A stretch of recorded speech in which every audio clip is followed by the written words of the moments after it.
Let's do that thing.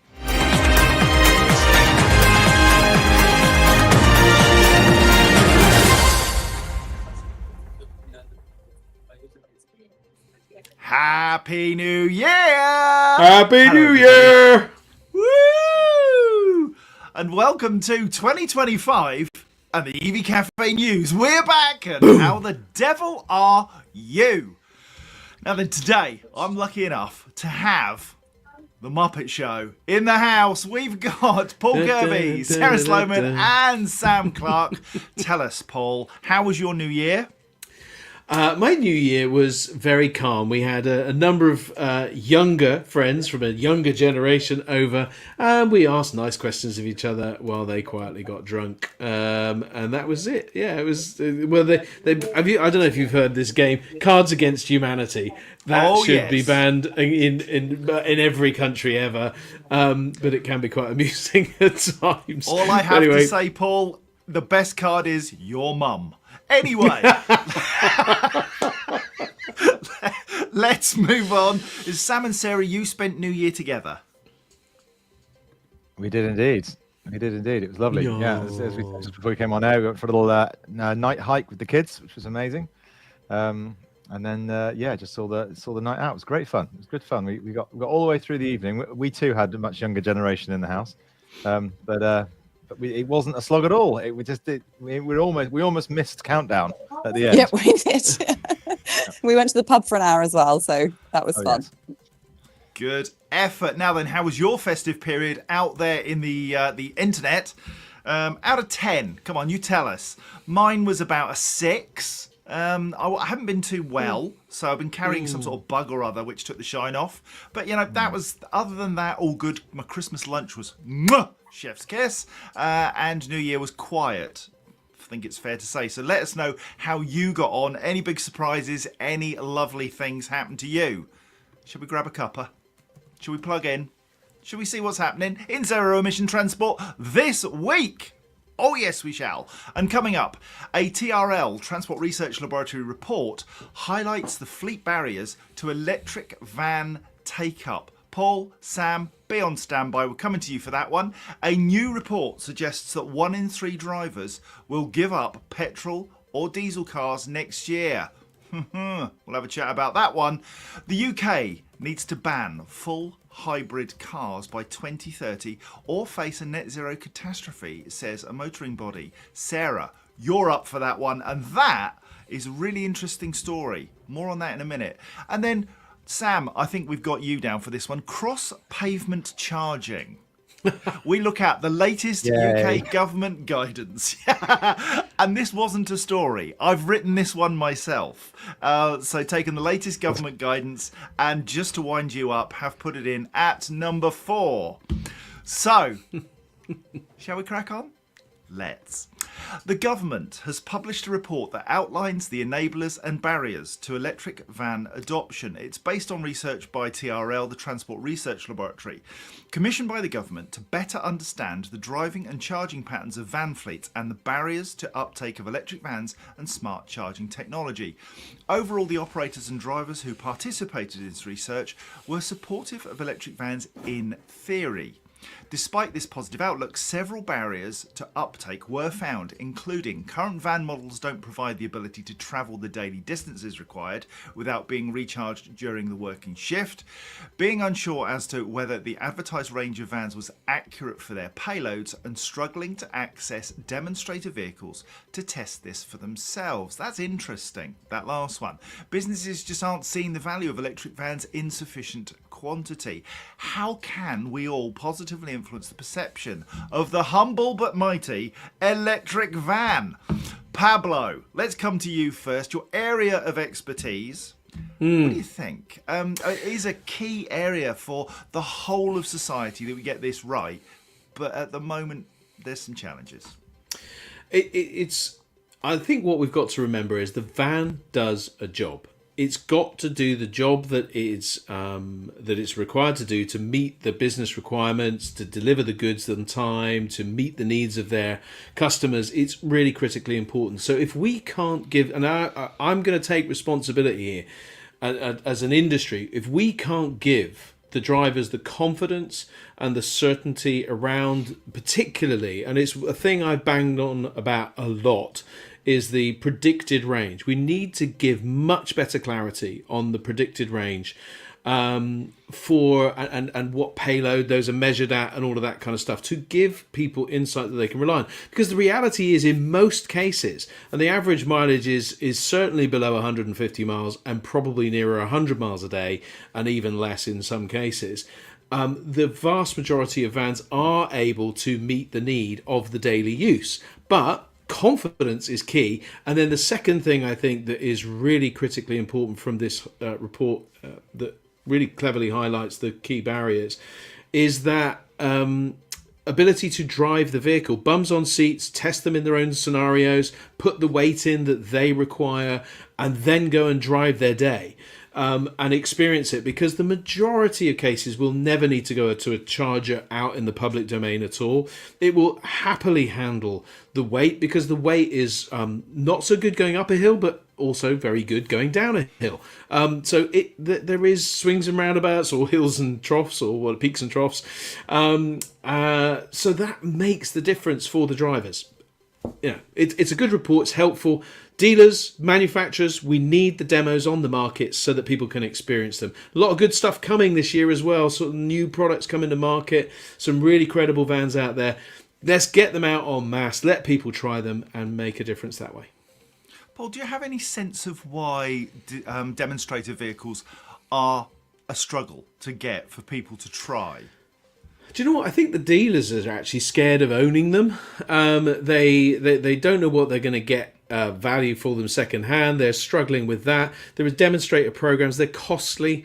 There's a lot of challenges with it, and they perceive, and I, having been in dealers and trained dealer groups and so on like that this last year, you experience firsthand the level of apathy that is in some of the salespeople. There is a few salespeople that are really passionate about it, and a few dealer groups that are really passionate about it. But they're the minority, sadly. We've got to engage the dealers, the people that are selling the vans. Let them be passionate and excited about them. Let them drive the vehicles and really understand the wonderful benefits that you can get from driving an electric. Not least zero emission, not least benefit in the climate, but also driver well-being and all that good stuff. So Sam's absolutely desperate to get in. Paul, you've touched on the supply side. On the demand side, Samalama Ding Dong, that's where we can actually drive people, because that was a Christmas reference, obviously. We can drive that demand through better information and helping people to understand the opportunities that electric vehicles and electric vans in particular provide. Yeah, we can indeed, John. Here comes rant number one for 2025. This article could have been written 10 years ago, and it would have sounded exactly the same. Sorry, the news article could have been written 10 years ago, would have sounded exactly the same. The TRL, as someone is quite rightly, Jamie has quite rightly put in, TRL have done a paper on a handful of people. So this is a classic example of, we just got to get on with it. I had a fleet 10 years ago now, 100 fully electric, 120 vans, made it work. Hard work, made it work. 10 years ago. There's no reason why people cannot get on with it. To the points that Paul's already raised, there are so many different fleets out there that are well within the tolerance of EV ranges today. So stop talking about all the challenges and just get on with it, because people have been doing it for decades. But the point is that a lot aren't, are they? And I think that's the thing. The early adopters, and Paul, I'll come back to you in a second. The early adopters have been in and said, DPD, for instance, and Ollie Crawn, bless him, has said, you know what, we can do this, and we're going to show that we can do this as an organisation. You've done it in your past. But there are a lot of businesses for whom transport is a secondary matter. It's about doing the job, as Paul rightly says. And if we don't encourage them to look at the options, then they're not just going to do it and get on with it. It's not just about looking at the options anymore, John. It really isn't. There's so much evidence out there, from small businesses like mine to big businesses like Ollie Crawn, that have demonstrated the ability to make a difference. Even if it's 10% of your fleet, get on with it. Get on and do it. There's too many things coming out about the negativity around the challenges that this creates. If you want to find a demonstrator, and you really want to find a van demonstrator, you will find one. So you just get on, just get on with it. Just get on with it. If you really want to. Now, Pablo, I can see you bouncing in your seat. But I think this is, we can't just put it on just the people that are going to drive these vehicles. They are genuinely afraid. They are genuinely facing so many questions. And the fact that these reports are out there, it's that report that the local business finds in the small amount of time. Sam, when you were running your business, you were focused on electric vans. The general business operator is focused on a van to do a job, and it's the job that they're focused on, not the tool. They just need to go and buy a tool. So they have minutes, hours, just a small period of time to really go to market and find the right thing. If there's not enough information in the market, and if there's not enough confidence in the dealers, and there's not enough demonstrators rolling out, not enough opportunities, then they will just buy the first thing because they've got to get on with their job, because otherwise they go out of business. Well, if they don't take grasp the initiative and crack on, they will go out of business anyway, because their competitors will win all of the tenders and win all of the opportunities because of the environmental credentials that those people have created. So, your short term, just get what you can grab. Long term, you'll go out of business anyway because your competitors will overtake you. So, get on with it. And we've got an interesting. I know, but how do you get that message to them? Got to get the dealers on board. Got to get the manufacturers on board, to push the positive information out, to create positive information, not conflict between 196 WLTP and 130 reality. That's the challenge. Totally agree.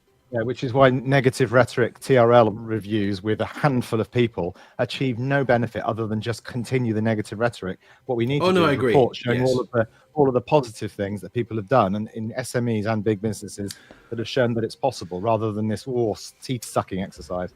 Time for us to write one. Ooh, golly. Why not?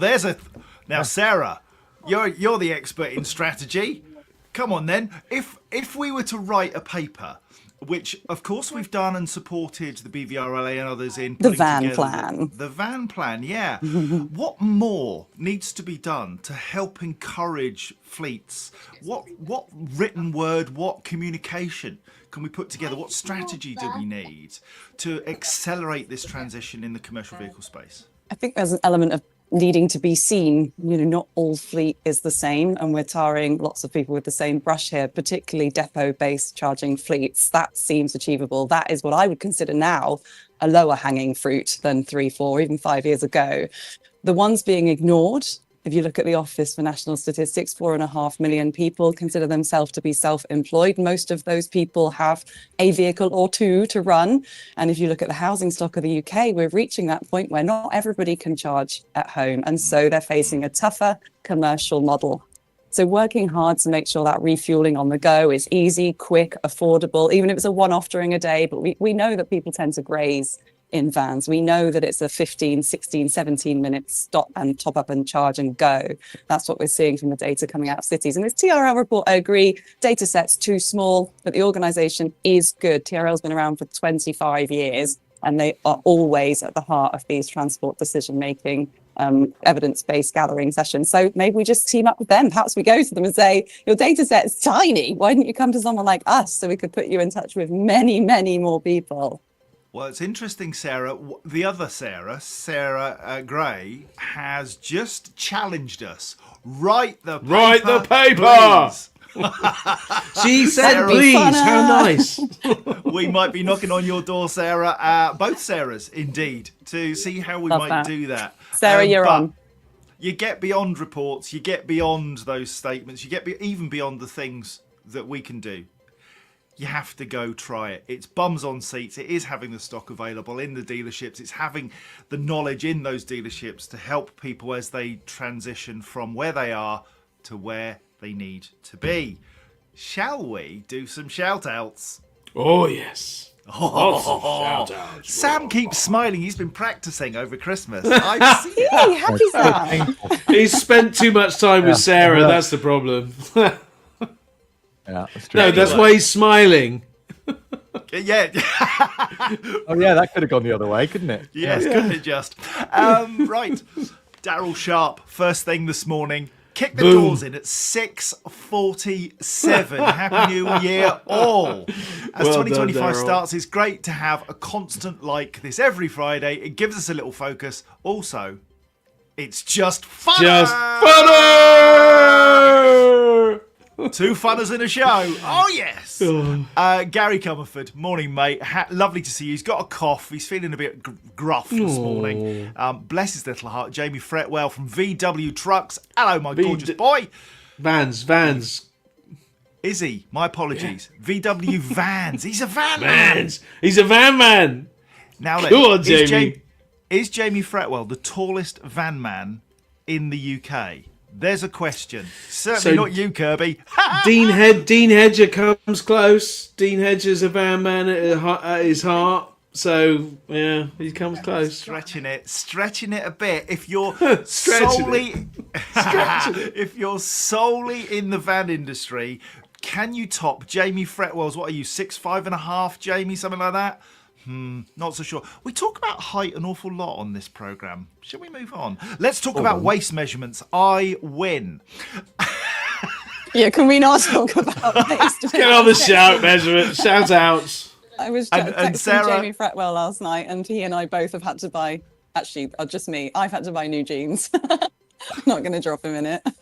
Just did. Just a smaller size, Sarah? Right, Gary Comerford, he's got a full-blown cold in the last 24 hours. Mate, really sorry to hear that. Sending hugs to you, Liz Allen. Good morning. We're interviewing your husband, Professor Richard Allen, later today Absolutely. for the EV Café podcast. We can't wait, and I'm going to learn so much, as I always do. Tune in the coming weeks for Professor Richard Allen. Belinda Guy, hello, thank you for joining us, because you always do. Bless your little heart. And Stuart Humphrey, if you send us any more lovely messages, we'll love you even more than we already love you. Thank you kindly. Matthew Leng from Frosty and Sunny, Suffolk, Lingy. Hello, mate. David Cornish, happy new freezing year. Andrew Clark, morning. Mark Elliott, happy new year, folks. Bit late, soz. 10:01, I'll give you that. That's not bad. Paul Kirby, first comment. Morning, all. Happy new year. 10:02. And Sarah, also at 10:02. Sam, have you commented yet? Yeah, sure. Saving energy there. We'll find it in a minute, I'm sure. Ian Mayhew, happy new year, my friend. Belinda, we've already mentioned you. They had a power cut, so missed the countdown. Oh, that's really rough. Oh, well, I hope it's back now. Wonder what caused that. Mark Elliott, he had a 9 out of 10 Christmas 9. and New Year. That's good. Daryl Sharp, 7.5. I think that's pretty solid. LinkedIn user. Now then, hang on. Peter Heath. He's got nice teeth. Got nice teeth. Love a bit of Peter Heath. Scott Eady, good morning, my friend. Hope you're well and twizzling your moustache as we speak. Who else we got? The man that is the daily electric vehicle, Dave Chakrabarty. Now then, his was a 6. His festive period was only a 6. Had a screaming 3-nager to deal with. Oh, Sounds like 3. Oh, Teresa Swift, Cards Against Humanity, Scrabble, Wine and Buffet, 10 out of 10 with the Famalam. Good effort. Carl Elliott, Jim Blair, lovely to see you, my friend. Sarah Kennel. Now, Sarah, we haven't seen you for a little while. Do tell us why you've tuned in today. Lovely to see you. Sean Wiley. Wiley, because we're better. That's Wiley. Michelle Breffett. Don't know where it comes from. Michelle Breffett, lovely to see you. Fretwell, the big boy, he's still in the house. Peter Heath wishes us happy new year. Kirk Smith. Tim Aylan, you missed Tim. Did I miss Tim? Tim Aylan. Tim, I did. Dynamo. Morning and happy new year. Tim, my apologies, my friend, because I was so excited to get to Kirk Smith and to identify whether Kirk has been a blessing or a curse as a first name. Because, Captain Kirk. Captain. For me, huge. So is he the captain from here on in? Captain Kirk is in the house. Shane Reese, lovely to see you and thank you for your lovely message over Christmas and New Year. Martin Sweeney, love to see the Sweeney. He's fabulous. Now then, Sarah Kennel asked a very good question. Is anybody watching Landman about the oil industry? Very, very good show. Really intriguing to see how big oil controls the whole world that we live in. You got to check out Landman on Paramount. If you haven't seen it, awesome. Billy Bob Thornton, what a dude. Michael Barton, sorry I'm late. My friend, you can turn up whenever you do, because you always do, and it's lovely to see you. Rob Dustin, He's bidding on a number of local authority contracts where social value is incorporating the reduced carbon approach, and my customers are bidding and looking for support on adding to the SV metric. If subcontractors offer EV as part of their offer, the bid is on its way to winning in evaluation. Public procurement and bidding with an edge can drive some of the change. Do you know what, Rob Dustin? Thank you for joining us, because that is insight, my friends. Yes, indeed. Right, now then, are we about done? I think we are. Yeah, we've got Sam, 3 news articles still to do and 10 minutes to go, John. Don't But you fear, Sam my friend. Clark did put a link, a comment in the chat. There we go. You can always tell when he's doing it because he goes like this. Yeah, but Michael Barton did beat him to it. Right, really. okay. As Sam rightly points out, as he often does, resources are tight.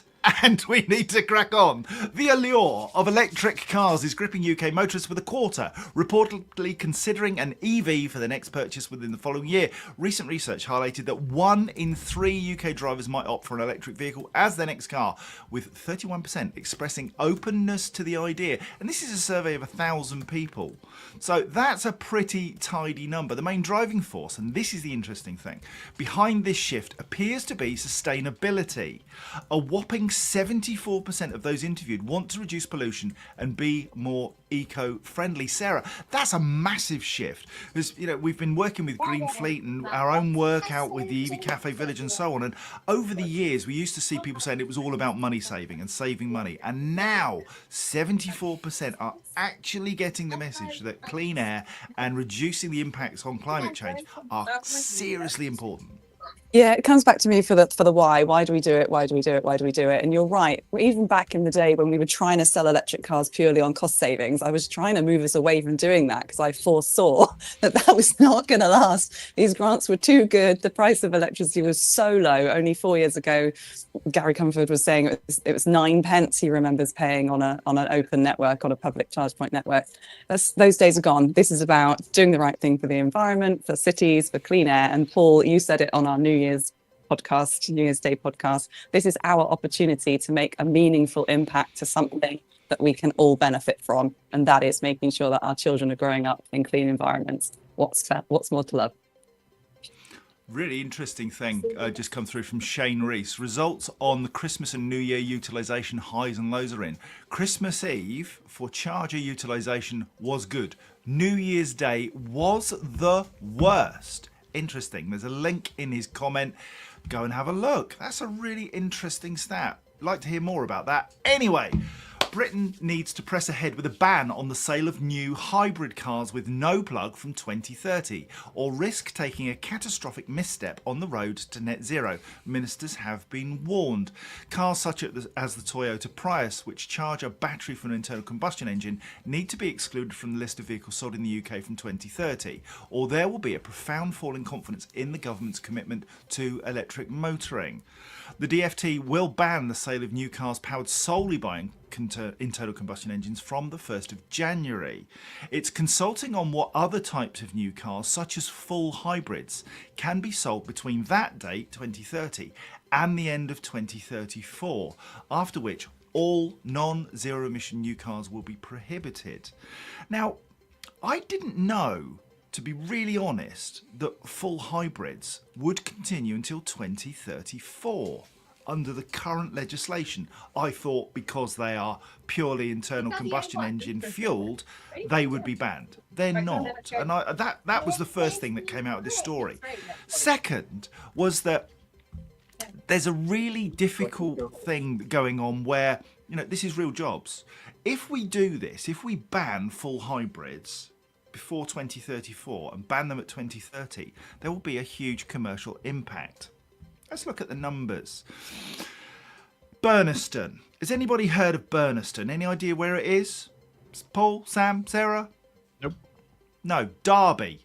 Toyota make the new Corolla hybrid in Burniston. Toyota invested 2.7 billion in 2 plants employing approximately 3,000 people. The vehicle manufacturing plants at Burniston in Derbyshire and the engine manufacturing plants located at Deeside in North Wales. A ban could see Burniston and maybe Deeside plant closing. it will take until 2034 for them to retool and to get the first electric car to roll off of that plant. So bringing the ban on hybrids forward to 2030 would force the hands of Toyota. And I'm questioning, is the government really that committed to the ban on petrol and diesel vehicles? And if so, why go out to consultation? As Sam said earlier, just do it. If you're going to take that commercial hit, 2.75 billion of inward investment, 3,000 jobs, just do it. And I wonder, Sarah, do you think pragmatism will work out, will win out, or will purism? Is this about net zero at all costs, or is this about we need to keep people in jobs? Look, there's so many elements to this discussion point, and even just yesterday, Fleet News released there's going to be a higher benefit in kind, as in you pay more tax if you elect for a plug-in hybrid. And there was a lot of discussion yesterday. There's Alan, Tim Elliott, there's a lot of people on this chat who were talking about it over LinkedIn and WhatsApp. People are using plug-in hybrids or hybrids as a gateway, a stepping stone to full electric. They are the ones who want full electric in 3, 4, 5 years' time when they absolutely have to. Would I rather they bought a plug-in hybrid with 100 miles of pure electric range than staying in their diesel and petrol? Then yes, I would. But the normal sort of older fashioned hybrids, which I hate, and I know you all do too, get rid of those. This is the convoluted thing. Our very own Kevin Booker's doing a video about plug-in hybrids and the benefits, so we'll watch out for that. Paul? I'm curious, because I was under the impression that any vehicle from 2030, under the old 2030 target, any vehicle after had to have a plug with, inverted commas, significant EV or zero emission mileage. That is what you're saying has changed. Is that what you're saying? No, the legislation was not understood. So the consultation is clarifying this point. So from 2030 to 2034, full hybrids can still be sold with no plug. Okay, so that wasn't under the old legislation. That definitely wasn't the case, because the plug had to be there. It was a very specific statement in the in the legislation. I've checked the DFT website this morning, and this is quite clear. And I'll put a link out today that can take you to the consultation. But it was an astounding moment for me. I was very, very shocked. But then I started to look at the human impact of the change in 2034 to 2030 and the production length for retooling and reworking a site to fully electric from internal combustion engine.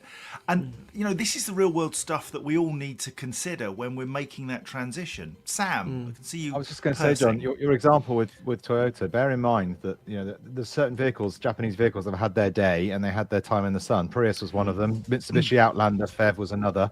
Toyota have consistently poo-pooed EVs for years and years and years and years. The Toyota Corolla has lost its spot as the most popular vehicle. So they have been and committed to the wrong vehicles for some time. So just because this ban is a very useful excuse for those factories to be under pressure, when in fact they made the wrong decisions 4 or 5 years ago, when their competitors made the right ones and are taking their supply. So I think there's other elements as well as the changes in the ZEV mandate, for example, which impact manufacturers like Toyota that perhaps will really struggle because 5 or 6 years ago they made the wrong call. Yeah, I think it's fair to say that. Go on, Paul. Just quickly, the tooling conversation, that's 9 years away, right? Stellantis changed Ellesmere Port in 2 years, I'm sure of it. It wasn't more than that. So why is it going to take them 9 years? It wouldn't take them that to build a factory up from the ground up, surely. Yeah, tooling is part of the process, obviously. I know. Design through, and because, as Sam points out, Toyota have been dragging their heels as an understatement in terms of moving to electric. 5 or 7 years or something between the concept and production of a vehicle. That's why, because they backed the wrong horse too long ago. Yeah. Right, chaps. We need to move on. Final story. A new government document's been published outlining the different solutions available for charging electric vehicles on pavements, also known as cross-pavement charging. The document published by the Department for Transport sets out the types of solutions, policy design permissions, minimum standards and responsibilities for local authorities. The decisions of whether or not to allow cross-pavement charging in particular locations rest with the relevant local authority. The suitability of each location will depend on a number of factors set out in the guidance. So we have a framework document here which sets out broadly what can be done. Two main types of cross-pavement charging are currently on the market: cable channels embedded within the pavement and permanent under pavement cables. The guidance doesn't cover some emerging technologies such as charging bridges or temporary cover solutions such as cable covers or mats. The factors that local authorities should consider when making decisions about cross-pavement charging include the local landscape, associated costs, ownership models and maintenance. Really key, that maintenance, because that got forgotten in the early days of charging in public. Government support, permissions and so on. It's really key that we've got a framework here. Sam, I know you love pavement charging. Are you happy to see that there is some sort of guidance from government on this? Yeah, this is a whole other debate, which I think we should probably redo, because we did it a few years ago, 2 or 3 years ago, in terms of on-street charging generally. It's not a bad thing. It's just a niche of a niche, right? It's such a small element of the total thing. So it's a good thing because there is no silver bullet. We've always said it's always lots of different solutions in different places, but it is such a minor thing that is it newsworthy? I don't know. It certainly is a good idea if you've got the ability to use this sort of facility directly outside your own terraced house. Highly unlikely, because most people can't park right outside all the time. But anyway, if it provides a solution, then we need some degree of regulatory legislation for it, don't we? So I guess it's a good idea to get that ironed out so that it's clear what people can and can't do. But in the grand scheme of things, it's a drop in the ocean. The audience, have you ever used pavement charging? Have you ever taken your EV and used some form of pavement charging? Let us know. Hit us up. Send us a note at hello@evcafe.org. Stick it in the chat. Join us on LinkedIn or some of the other socials. Let's hear. Let's see what's really happening in the world of pavement charging. Anything? Nothing? Paul, final comment for you. Matt Lings commented that it's Matt really that cross pavement channel report deserves 5 out of 10 at the best, and I trust Matt on this, being a public sector servant himself, working in this sector. So it's important that we get better at this, because Sam's point is right, but also we should also think these people need the ability to charge some of the time. It will help, particularly with the big disparity between home cost charging and public cost charging. If that comes down, then there's no drama about that price difference. There's no drama, there's no loss. So we should be legislating to make this possible whilst we have such a disparity. Get rid of the disparity, no need. Yeah, Martin Sweeney, Matthew Ling both make the case for pavement charging, one for London, one for Suffolk. Interesting debate. We're going to pick this up later. If you've got any clean transport PR or news stories or feedback for us, let us have them at hello@evcafe.org. Until next Friday, it's goodbye from me. It's goodbye from them. This has been an EV Cafe production. Curiously, we only had 4 stories this week rather than 5 to see if we could fit it in better. We've overrun by the worst margin ever. What? We do less and we take longer? What is this? It's Kirby and his man chat on the first article. That's what it was. Whatever the length of this thing, other sustainability news services are available. But this is just funner! Funner! The EV Cafe is truly blessed to be partnered with the AA, Webfleet, Europcar, Iveco, Drax Electric Vehicles, Sperry, Stewart Signs, Allstar, Schneider Electric, Dynamon, EV Blocks and AW Energy. We are the EV Cafe, supporting the transition to net zero transport. Enjoy the rest of your day, your weekend, wherever it takes you. Stay safe, stay well, and see you soon. Till next Friday. Bye. Bye. Bye.